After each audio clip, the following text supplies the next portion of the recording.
Hey guys, what's going on? Troy at Mountain Man Treasure here, and today we're talking eBay, changes, and freaking out!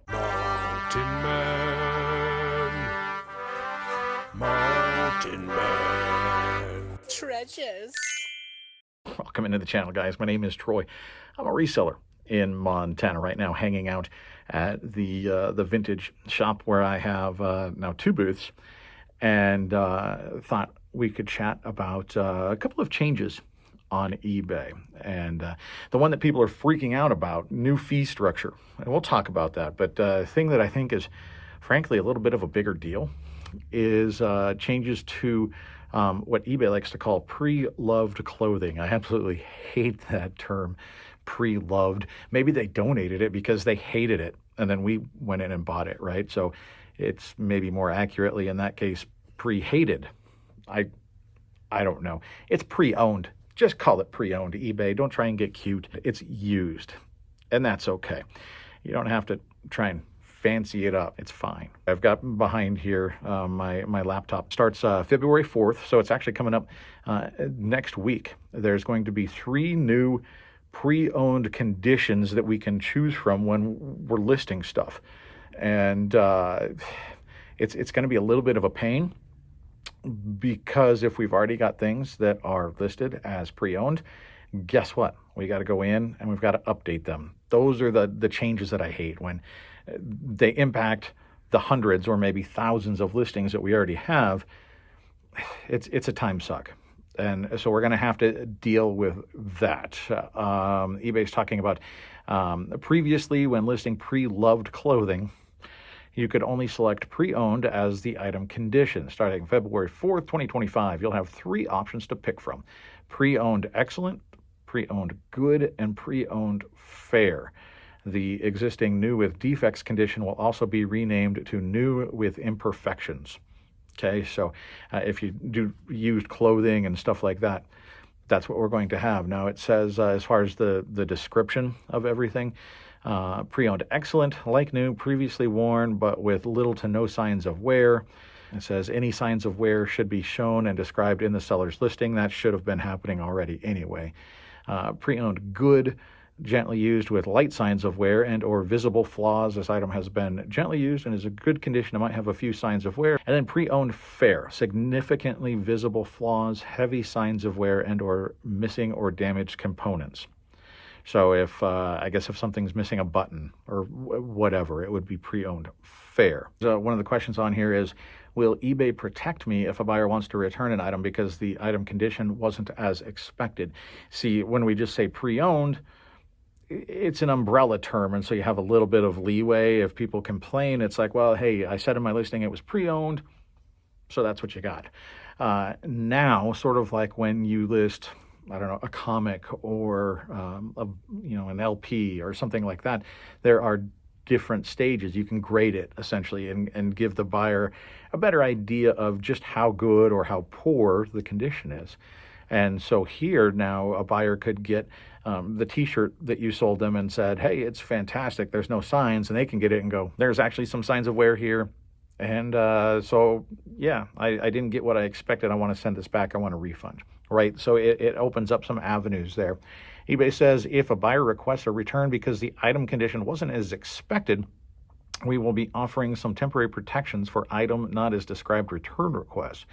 For sellers whose item not as described rates and our service metrics policy are more impacted by the change, we'll offer temporary protections to apparel sellers in very high. Please continue to handle any returns, resolve any open claims to avoid a case closed without seller resolution. We will also provide free return labels for eligible item not as described return requests until March 31st. Eligibility is dependent on the item not as described return having one of the new pre-owned conditions. So it looks like there's going to be a little bit of a grace period here to sort of get buyers and sellers used to the new thing. So that's a good thing. They'll protect us a little bit on that. But they did also say that all of the stuff that we've already got listed as just pre-owned, when they make this change, it's going to just default to good. So if you have stuff that's pre-owned and basically like new, There's no signs of flaws, whatever. Under the new system, it would be excellent, right? Well, now it's going to default on February 4th to good, and that's not the worst thing, right? You're not. It's not getting. You're not getting hurt by that. Other than if somebody's looking at the condition, they go, I want one that's in excellent condition, not just good condition, and they might go somewhere else. So it's going to behoove you, kind of a funny word, it'll behoove you to go in and make those changes. It's just going to be obnoxious to go through all of your clothing listings and change and update every single one of them. Now you can do that in the Seller Hub. I think you can bulk do things, but you may not want to, unless you only sell things that are in pre-owned excellent condition, in which case you could probably bulk edit. But otherwise, you're going to have to go in and edit every single one, and it's going to be obnoxious, and it's going to take a little bit. But in the end, I think it'll be a good thing. I think it'll be a better thing for both buyers and sellers. There's just going to be a little bit of a learning curve and a little bit of a time suck for us to update the listings that we already have. Manage your selling preferences with ease with the redesigned business policies page. I don't think they really changed anything. They just made it look different. They're moving around the furniture is all they're really doing. They're using a new buyer details feature. That's kind of interesting. You can identify your returning customers and easily send them coupons to encourage future purchases. Basically, you can click on, when you look at your orders page, you can click on the username, the buyer, and it'll bring up a little box that'll show how many orders they've made from you, how many items, and the total number of dollars, total amount that they've spent with you. That's good. New information is good. I would actually like to have that available before they make an order. I'm not sure if it's going to be. Like if they send an offer, can we click on it and see? Because, if somebody sends me an offer and they're a return customer and they've bought from me before, I'm more likely to give them a little bit more leeway on an offer than if they're a brand new customer.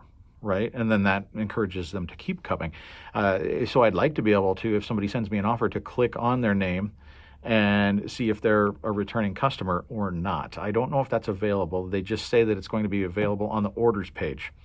So we'll see. I'll have to play around with it. If it's only available on the orders page, all right. I mean, I guess it's okay. Like it says, you can send them coupons, but I'd like to get that information before they purchase an item again, right? Like, I think that makes sense.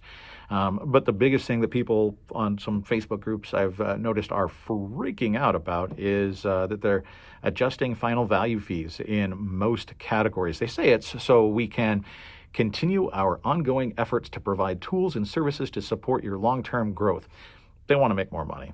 eBay wants to make more money. And you know what? People freak out about that. I'm not going to, because eBay is a publicly traded company. They have people that they've got to make happy, right? Like they have their shareholders that are accountable to them, or that they're accountable to, and they've got to make money. And so I'm not going to freak out that they're doing exactly what a business is supposed to do. They say they're going to be adjusting final value fees in most categories starting on February 14th. So here in just a couple of weeks, then they go through a spiel of they're committed to providing a secure, market-leading selling experience, empowering business, whatever. Then they point out, like, look, here's all the things we've done. We've done this and this and this and this, but in order for us to keep doing that and that and that and that, we need a little bit more money, right? So that's what they're trying to make us feel better about charging us more. But the thing is, increases up to a maximum of 0.35%. Yes, fees are going up. No, they're not going up to 35%. I've seen that in multiple places. People going, well, I'm out. They're already charging me 25%, and now they're going to be charging 35%, and people are going bonkers, right? Well, they're missing a decimal point, or the zero and the decimal point. It's going up 1/3%. If your margins can't handle 0.35%, you're really doing something wrong. Now, yes, they've added to our fees before. Like, this is not a new thing, right? Like, we've seen our fees increase. So yes, it's one on top of another on top of another. I get it. It's the slowly boiling pot with the frog, right? We're the frog here in this scenario, and they're slowly. But here's the thing: you got to pay to play in eBay sandbox. If you want to create your own website with global reach, go for it, right? Do I like paying all the fees? No, like nobody wants to pay more, but those are the fees that I pay in order to reach a worldwide audience to sell my random stuff picked up at garage sales and thrift stores and wherever else, right? Found on the side of the road. You can't do that anywhere else like you can do on eBay. And so I'm okay with paying them to give me the platform to do that. It seems only fair, right? That's the work that they're doing. I'm going to pay them for that. So I've clicked on the part where it says if you don't have a store, you have a starter store. So the very, very basic one. Currently, for many categories, it's 13.25% final value fee. It's going to go up to 13.6%. There are some categories like books and magazines, movies, and TV. Currently, it's 14.95%. It's going to go up to 15.3%. Some of the stuff is actually staying the same. Coins and paper money is staying the same. Clothing, shoes, and accessories staying the same. Comic books and non-sport trading cards, 13.25%. That's staying the same. So a lot of these categories actually not changing. Musical instruments going from 6.35% to 6.7%. So again, we're talking about fractions of a percent. Now, if I click on final value fees for sellers with a basic store or above, here's 12.35% going to 12.7% for a lot of different categories. Books and magazines, 14.95 to 15.3. Records going from 12.35 to 12.7. So yeah, it's like 1/3%. So end of the day, what's happening? Well, we're going to have to spend some time updating our pre-loved clothes. We're going to have to update all of those, any of our used items, we're going to have to update that condition. And it sounds like we can't do it until they make the switch. So they're going to make the switch, everything's going to go to pre-owned good, and then we're going to have to update it. So it's a matter of how quickly you want to update your stuff.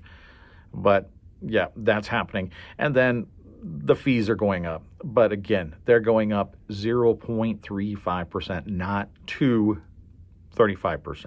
So 1/3%, I'm not that concerned about it. It's an additional fee.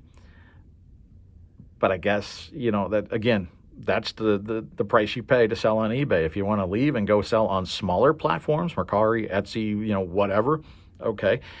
You want to go and sell on Amazon, they have even more restrictions and even higher fees.